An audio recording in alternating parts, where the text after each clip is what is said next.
మొదటి ప్రశ్నకు సమాధానం లేదండి. రెండో ప్రశ్నకు సమాధానం ఈ ప్రశ్న ఉత్పన్నం కాదు చైర్మన్ గారు.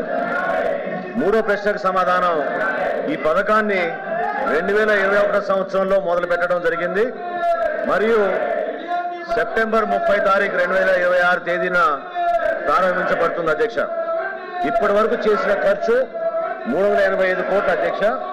అయితే మనందరం కూడా ఇక్కడ గమనించాల్సిన విషయం, పులివెందుల నియోజకవర్గంలో గతంలో వైఎస్ఆర్సీపీ ప్రభుత్వం ఆనాటి ముఖ్యమంత్రి ఆయన అక్కడ శాసనసభ్యుగా ఉన్నా కూడా వారి హయాంలో శాంక్షన్ అయిన ఈ వర్క్ని కనీసం వాళ్ళు డబ్బులు కేటాయించి ఆ కార్యక్రమాన్ని పూర్తి చేసుకోలేపారు అధ్యక్ష. మా ఎన్డీఏ ప్రభుత్వ కూటమి మాత్రం స్పష్టంగా గౌరవ సభ్యులు తెలియజేయడం జరుగుతుంది అధ్యక్ష. ఎట్టి పరిస్థితుల్లో సెప్టెంబర్ 30 తారీఖు కల్లా ఈ పథకాన్ని పూర్తి స్థాయిలో ప్రారంభిస్తామని మీకు చెప్తాను అధ్యక్ష.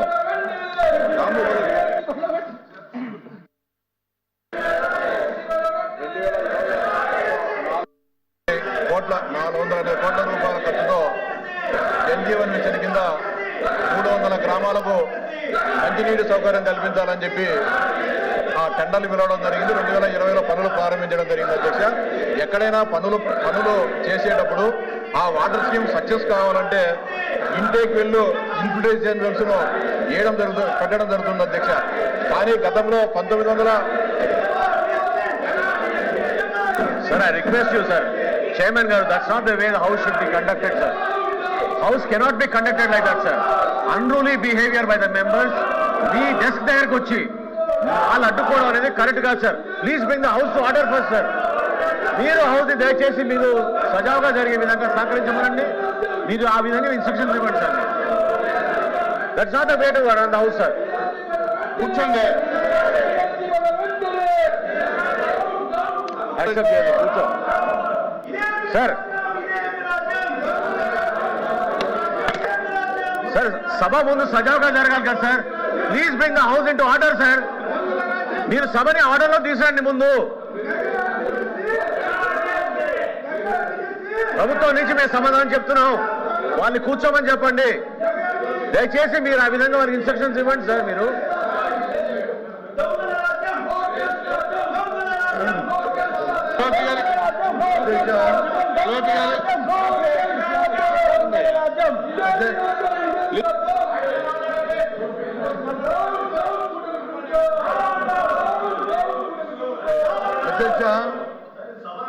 అధ్యక్ష ఈ విధంగా మాట్లాడతారు సార్. చెప్తున్నాను, ఆర్డర్లో తీసేయండి సార్. మీరు చెప్తున్నాను, ప్రభుత్వం అంటే పారదర్శకంగా ఉండాలి. ప్రభుత్వం అంటే తర్వాత భేదం ఉండకూడదు. ప్రభుత్వం అంటే అందరికీ న్యాయం జరగాలి. కానీ మనం జరిగినది ఏసీ ఎక్కడ భారతదేశంలో లేని విధంగా, రాష్ట్రంలో లేని విధంగా జరిగిన అవతరణ మీద అందరూ చెబుతున్నాం. ప్రజలందరూ చూస్తున్నారు. అందరూ 3 లక్షల మంది అభ్యర్థులకి ఏ రకంగా మోసం చేసి ఏ రకంగా అమ్ముకున్నారో, ఏ రకంగా వాటి వచ్చి మార్కెట్ లో సేల్ చేస్తారు. దాని మీద హౌస్ ని ఆర్డర్లో పెట్టండి. హౌస్ ని మీరు ముందు ఆర్డర్లో పెట్టండి. మీరు ఎట్లా ఇస్తారు సార్ మైక్? మీరు మైక్ ఎట్లా ఇస్తారు సార్ మీరు ప్రతిపక్ష నాయకుడికి?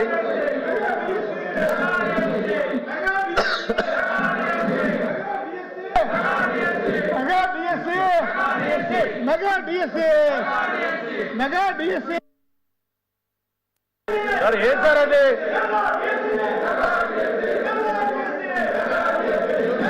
ఈ టేబుల్ని కొట్టుంటే మీరు ఏం చేస్తున్నారు సార్? మీరు అధ్యక్ష, చైర్మన్ గారు డిఎస్సీ మీద మాట్లాడే నైతిక హక్కు గొడ్డల పార్టీకి లేదధ్యక్ష. అందులో గతంలో పనిచేసినటువంటి విద్యాశాఖ మంత్రి సిగ్గుపడాలి. 5 సంవత్సరాల అధ్యక్ష, 2019 నుంచి 2024 వరకు నిరుద్యోగ యువతకి మెగా డిఎస్సి ఇస్తామని చెప్పి, నోటిఫికేషన్ చేస్తామని చెప్పి 5 సంవత్సరాలు ఆస్తులు తాకట్టు పెట్టుకొని మొత్తం అప్పులు చేసి ట్రైనింగ్ చేసి ఎలక్షన్లో మాటిచ్చి మాట తప్పారు అధ్యక్ష. మాట తప్పారు. 5 సంవత్సరాలు నిరుద్యోగుల జీవితాలతో ఆడుకున్నారు. అందులో కొత్త సత్యనారాయణ గారు అధ్యక్ష విద్యాశాఖ మంత్రిగా ఉండి కనీసం వాళ్ళ గొడ్డల పార్టీ అధ్యక్షుడికి చెప్పి నోటిఫికేషన్ ఇచ్చుకోలేనటువంటి దద్దమ్మ ఈ రోజు మళ్ళీ శాసనమండలిలో మాట్లాడుతున్నారు అధ్యక్ష. సిద్ధంగా ఉన్నాం, మాట్లాడడానికి సిద్ధంగా ఉన్నాం.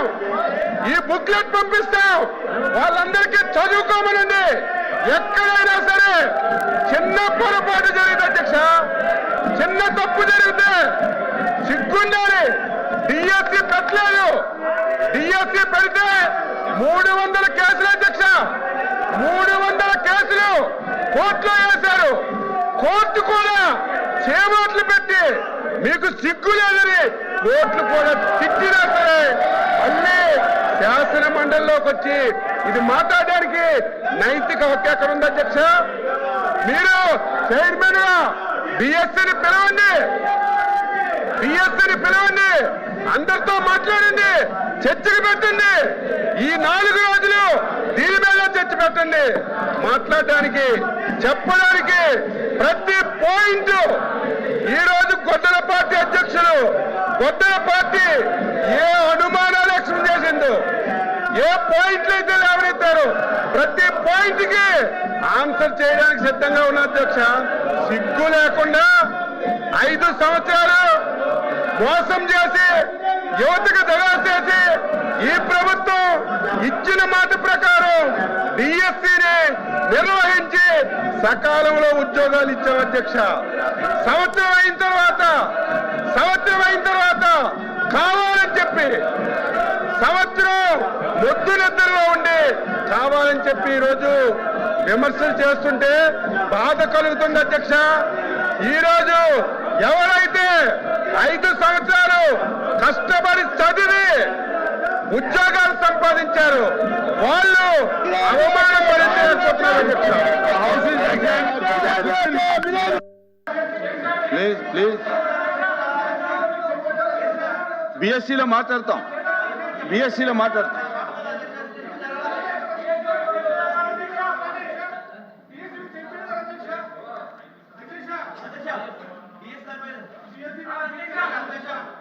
ఇప్పుడు బిఎస్సీలో మీరు అడిగిన దాని మీద మాట్లాడతాము. మీరు అడిగిన డిఎస్సీ మీద బిఎస్సీలో మాట్లాడతాం.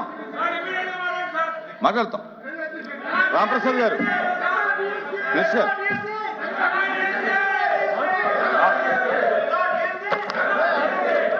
మాట్లాడు.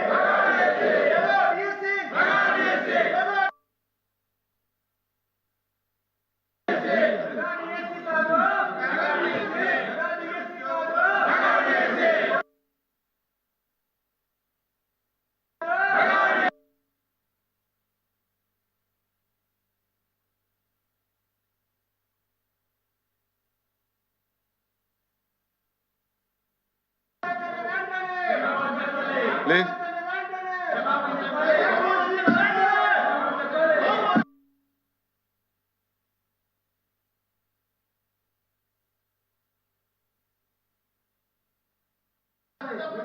ఎల్వైపి గారు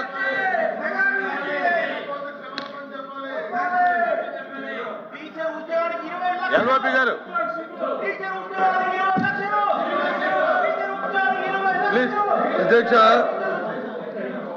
అధ్యక్ష మా డిమాండు ఏదైతే డిఎస్సి మీద ఉందో దాని మీద చర్చ జరగాలన్నాం. నేను ఒక విషయాన్ని తమ దృష్టి తీసుకొస్తాను. ఇది నాకంటే ఇంతకు ముందు అచ్చెన్నాయుడు గారు అగ్రికల్చర్ మినిస్టర్ గారు మాట్లాడారు. ఆయన మాట్లాడిన భాషను ఒకసారి చూడండి. ఆయన మాట్లాడుతూ బొత్స సత్యనారాయణ గారు దద్దమ్మ మనిషి మనిషి మనిషి మనిషి మనిషి మనిషి అధ్యక్ష అధ్యక్ష అధ్యక్ష అధ్యక్ష అధ్యక్ష మనిషి మనిషి మనిషి పెరిగితే బుద్ధి రాదు. ఎద్దులాగా వచ్చి ఎద్దులాగా తెత్తితే మనకి వచ్చి తెలుతాడు రావు. భాష బాగోవాలి. ఎవరు దద్దమ్మో ఎవడు అమ్మతుల్లో ఉన్నాడు, ఎవడు ఉన్నాడు, ఎవడు పరిపాలన చేస్తాడు, ఏ రైతులు వచ్చి ఎరువులు లేక వస్తున్నారు, ఏ రైతులు ఇబ్బంది పడతారు రాష్ట్రంలో. ఈ దద్దమ్మ వచ్చి తెలుస్తుంది. దయచేసి ఈ భాష మంచిది కాదు. ఈ సభలో శాసనసభలో మంచిది కాదు. ఆ భాషని విద్య చేయండి. ఏంటి ఇలాంటి భాషలు గౌరవంగా మాట్లాడి నేర్చుకోండి. డిఎస్సీ మీద జరగాలి. అంతేకాదు వెన్నుగోడు పార్టీ నాయుడు ఎప్పుడు అన్పార్లమెంట్ మాట్లాడదు అధ్యక్ష. మీరు గత ప్రభుత్వంలో విద్యాశాఖ మంత్రిగా ఉండి 5 సంవత్సరాలు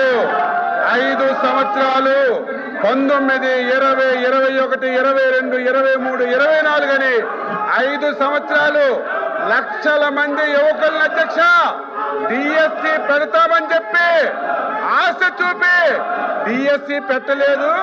ఆ రోజు విద్యాశాఖ మంత్రిగా ఉండి మీ గొడ్డల పార్టీ అధ్యక్షుడిని కనీసం చెప్పలేని వ్యక్తిని ఏమనాలి మీరే చెప్పండి అధ్యక్ష. నేను కట్టుబడి మీరు ఎరువులు అంటున్నారు, వ్యవసాయం అంటారు. దేని మీదైనా ఈ 2 సంవత్సరాల్లో వ్యవసాయ అనుబంధ రంగాలు ఏ శాఖ అయినా మీ పాలన మా పాలన చర్చించడానికి ఎన్ని రోజులైనా సిద్ధంగా ఉన్నాం. దద్దమ్మ అనేది అన్పార్లమెంట్ అయితే చెప్పండి అధ్యక్ష. దద్దమ్మ అనేది అన్పార్లమెంట్ అయితే చెప్పండి, క్షమాపణ చెప్తాను, నాకేం అభ్యంతరం లేదు. చేత కాని వాళ్ళని దద్దమ్మలు అంటారు. మీరు విద్యాశాఖ మంత్రిగా ఉండి డిఎస్సి ఇప్పించడంలో వైఫల్యం చెందారు కాబట్టి, చేత కాలేదు కాబట్టి దద్దమ్మన్నారు అధ్యక్ష. ఇది అన్పార్లమెంట్ కాదు. అన్పార్లమెంట్ అయితే చెప్పండి. నా పర్సనాలిటీ గురించి మాట్లాడుతున్నావు. నువ్వు సచ్చినా కాలు కిందకు పెట్టి తలపైకి పెట్టినా నా పర్సనాలిటీ నీకు రాదు సత్యనారాయణ. నా పర్సనాలిటీ నీకు రాదు. తల కింద